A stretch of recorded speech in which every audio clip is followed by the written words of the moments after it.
Just a little note, if you're new here, please press that red button under our productions. We're a small studio, so we want all the support we can get.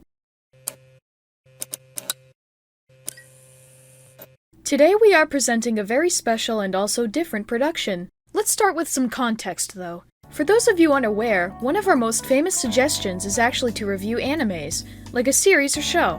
Now, I don't have a problem with this, and there are a handful of franchises I could talk about. But there's a few reasons we haven't greenlit the concept. I personally can't say here what they are, though as a little experiment, we're going to review a game based off of a said anime. Who knows, if this production goes well, it could open up some opportunities for us. Now let's see, what is this game based on? You should try rollerblading sometime. It's super fun. It'd probably take you a while though, since you're so, top heavy. Excuse me? Here we go. This will be interesting. Where do I begin? So this is probably going to be a very unpopular opinion, but I really like the RWBY series. For those who don't know, RWBY is a series about 4 girls that train to be huntresses, who save the world of Remnant from enemies called Grimm and various other antagonists along the way. The series was created by Monty Ohm, a self-taught animator who eventually worked on Rooster Teeth's Red vs. Blue Machinima franchise.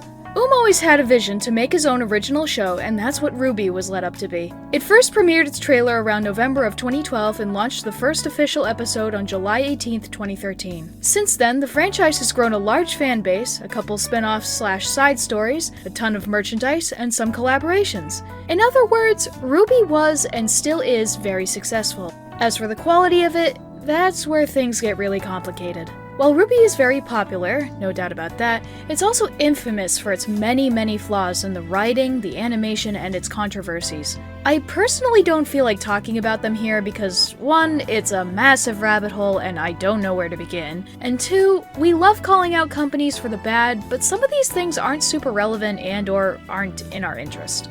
As for how I feel about RWBY for what it is, I absolutely adore it. I first heard of RWBY through a little fighting game they collaborated with. Afterwards, I basically just watched the majority of the show. I love a lot of the character designs. The action set pieces can be very fun and creative, the music is outstanding, and there's so much I can say about RWBY as a series. Objectively speaking, do I recommend RWBY? Well, it really depends. There are many flaws that can affect the experience for some if they really want a good story. That being said, I don't think you should skip out on it. It isn't perfect, and many recently stopped liking it due to its inconsistent quality. Though if what you see looks fun to you, I'd say give it a go. There's a lot of charming moments to be had in both the very early and later seasons.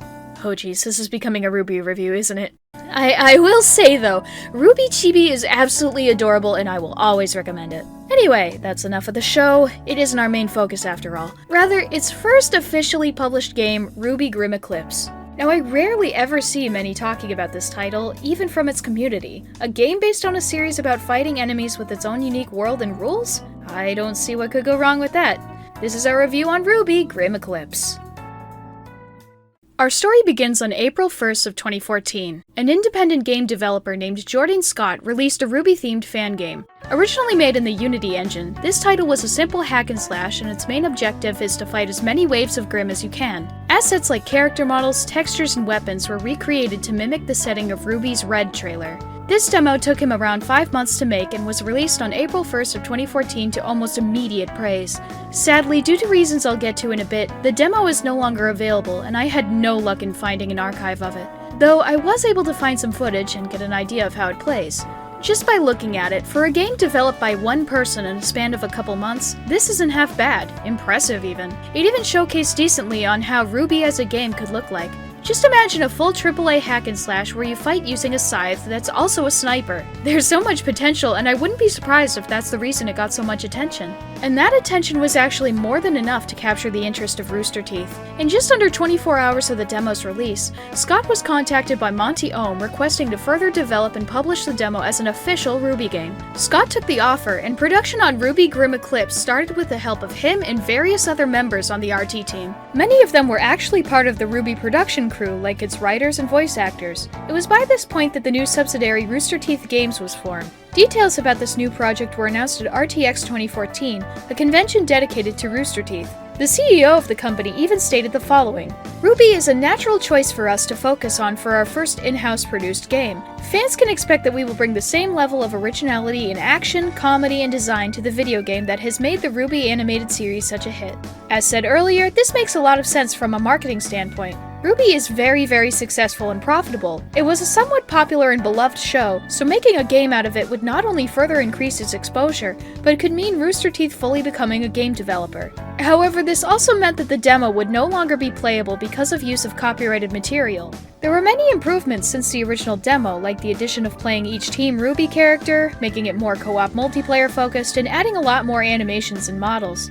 They even planned out a story to fit canonically alongside the show. After months and months of working on the project, RWBY Grimm Eclipse was first unveiled with a Steam Greenlight trailer on October 14th, 2015. This meant that fans could pledge support for the game, and if it got enough, it'll publish as a full product. In a little over 48 hours, Rooster Teeth was able to get it past its goal. Soon after, an early access version launched around November of 2015 and became one of the top-selling Steam games around its debut. After a few more updates and listening to the feedback, RWBY Grimm Eclipse finally published on Steam on July 5th, 2016, with PS4 and Xbox One ports around January of 2017. And to end it all off, a Switch port was released in May of 2021.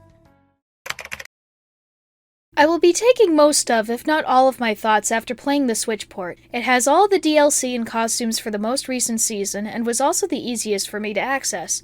As usual, let's start with the story, though this is probably the game's weakest area, and I am expecting you to have seen a bit of the main RWBY show, so if you want to avoid any spoilers, you can skip to this timestamp.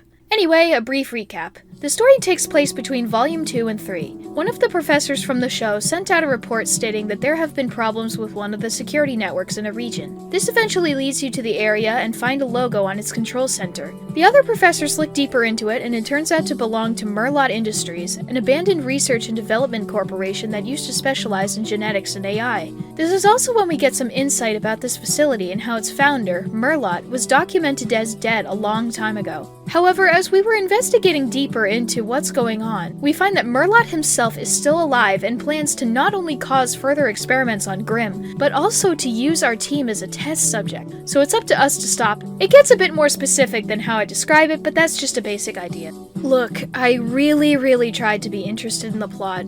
I think the idea of a thread who emphasizes more on the Grimm's genetics in the show is a great idea. Heck, I forgot to mention this part, but we also get some nice little backstory about Merlot and one of the other professors' histories. But when the story is being told through these lines of dialogue with not much going on, I always feel like the narrative is just an afterthought for the game. It's been stated that the story is canon to the show, though I did my best to see if there was any mention of Merlot, and I had no luck. He nor Merlot Industries are ever brought up, at least in the main series. It probably sounds like I'm saying the story isn't good, and it's not so much of a matter that it's bad, it's more so that there was a lot of missed potential. If Merlot was in a way more connected to the main plot, like, say, the cause of RWBY's mom's death, that would have made him a much more serious obstacle and could make his appearance here a lot more impactful. If you want to make a character have a strong impact when revealed, it's important to establish them as a person and who they are first. Merlot only appears after we get told who he is by the professors, leaving him as a very one-dimensional antagonist in this plot.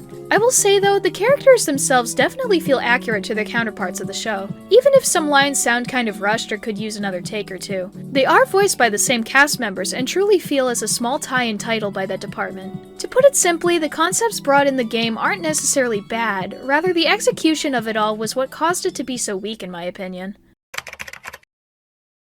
Now on to the gameplay. So I've actually been looking more into a brand new genre, especially hack and slashes or character action games. I don't know what it is, but ever since I finished Fire Emblem Warriors like a year or so ago, my love for this style of gameplay has only grown exponentially. Scarlet Nexus, Bayonetta 1 and 2, and Metal Gear Rising are all titles that I've either finished and or are looking into because of this. Anyway, now that I've established that, you can already assume that RWBY Grimm Eclipse plays like one, and it does. Think of a Dynasty Warriors game, but with a much smaller scope. You are given a few enemies on screen, and your goal is to use the game's mechanics to defeat them. When it comes to the main combat, you have a light and heavy attack, which you can do different button combinations as combos, a dodge, a jump for aerial attacks, and an ultimate attack. You're also able to make small upgrades to your character by increasing your level. These upgrades range from how fast you heal to increasing the power of specific abilities. Each character has a unique moveset with different attacks and special abilities. Most levels just go through a linear path with enemies that you need to defeat, and maybe a small objective like defending a base from waves. There's also a ranking system that was added later in the game's life around July 2016. It's just essentially a few challenges like max out the levels of a set number of characters or kill a type of Grimm set amount of times. These reward you with a small badge that you can show off online, and in some platforms count as an achievement if you get to rank 10. Aside from the single-player campaign, the game also has a heavy emphasis on co-op, either by online or local. It's not the most complex part. You can team up with friends to go through the campaign, or just a few waves of enemies non-stop.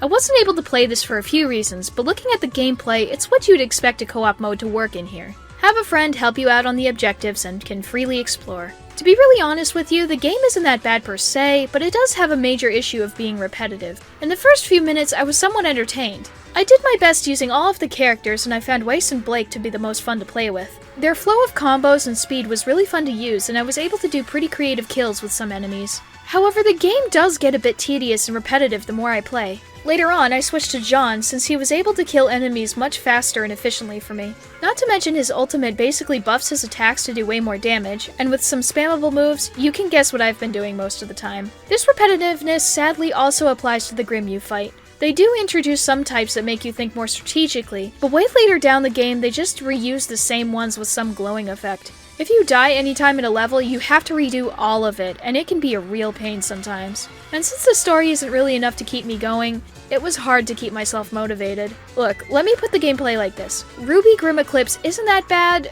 but it was very hard to finish in one sitting without wanting to open it later. Reception on the game itself is mixed, to say the least. While there were some passionate fans who were positive about the game, a good majority of them in the general public criticized it for its repetitiveness and asking price. Hold on, wait, how much did this cost on the Switch again? $30! Stop treating me like a kid! Stop acting like a kid! Well, stop acting like you're perfect! I'm not perfect! Not yet. But I'm still leagues better than you. You don't even know me. I wouldn't be so harsh on this title if it was around 10 or so. Sure, that's still quite high for what you get, but it's somewhat reasonable. But is it worth getting this over something like Bayonetta for that kind of price? Anyway, in terms of actual sales, I couldn't find much. However, according to Steam Spy, the PC port of RWBY Grimm Eclipse has sold around 500,000 to 1 million copies. As for console releases like the PS4, Xbox One, and Switch, I'm estimating that they all total up to less than 600,000. It's sad to see that this game didn't have much of an impact outside of RWBY's fanbase. Rooster Teeth today is still developing games though. I saw a trailer a while ago on a 2D RWBY title, taking place around the more recent volumes, so I guess it's fair to say that the game wasn't a complete failure to them. Before I end this production, I do want to say something. Despite what I said and all of my negativity on this title, I do see potential for it and hope it taught Rooster Teeth a few things. I can tell that this project had a lot of passion in it. Rooster Teeth could have easily made their own game and shut down Scott's work, but instead they hired him to help. At the end of the day, I do think that RWBY could one day have a quality game that reflects on the show's strengths. Whether that be in the works in the foreseeable future, RWBY Grimm Eclipse is a good stepping stone for the company. As for if you should buy this though, don't. Unless you can get it on sale, it's really nothing to write home about. Anyway, I think that's our production for the day. Thank you for staying with us until the end and continuing with your support. Now, if you excuse me, I'll be getting all the achievements on another character action game. This is Akari from MintJoy Pictures.